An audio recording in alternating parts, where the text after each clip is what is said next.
Hey, what's up guys? This is John Chacon with Chacon Performance Training coming at you with the movement of the week. And I call them bent knee T sit-ups. I'll explain all that in a little bit, but before we get going, I like this movement because as opposed to your traditional sit-up, which usually involves a crunch and more of a focus on the abdominal muscles, this little technique change within the regular sit-up where your feet are anchored is going to make a big difference. It's going to make a big difference in your posture.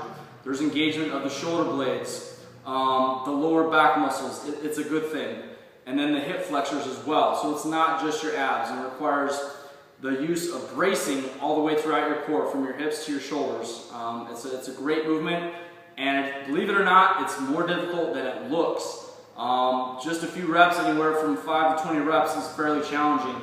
And I'm still trying to figure out ways to load this one up even more, and perhaps some of you might know a good way. But simple technique difference.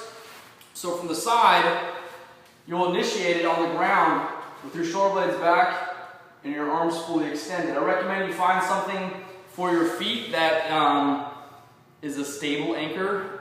This tire that I'm going to use is probably not a good example of that. Just make sure that it's something that's not going to fall on you and something that's not going to break your feet. You can also use a partner for something like this, okay? So first thing I'm going to do, I'm going to drive my toes underneath this anchor of mine. From here, you can already see it wobbling, huh? All right, from here, I'm actually going to start out with my arms fully spread and my head, my shoulder blades, and my tailbone are touching the ground. Pull my shoulder blades together, taking that brace, while squeezing them back, come straight up, all the way back down.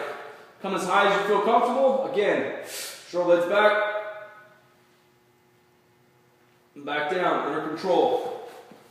Maintaining that. If you need a little momentum from the beginning, it is okay to bring the hands up, forward, and then as you come up, pull those shoulder blades back at the top so that you finish off the movement with a straight posture. Okay? So, those are what I call the bent knee T sit-ups. Obviously the T comes from the position of your hands. You call it whatever you want, but I love it. Go ahead and give it a shot in your routine, guys, especially if you know that you need to be working on posture, if you know that you need to be engaging your hip flexors, strengthening your lower back.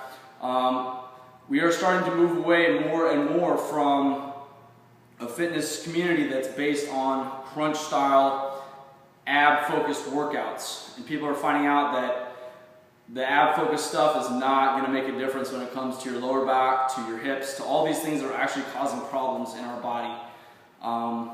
And so hopefully by now you also know that doing thousands of crunches is not going to give you six-pack abs. It's going to be that nutrition, folks. So that's all I got for you guys today. Go ahead and give these T sit-ups a shot. Let me know how it goes. This has been John Chacon with Chacon Performance Training, johnchacon.com. Stronger every day. Peace.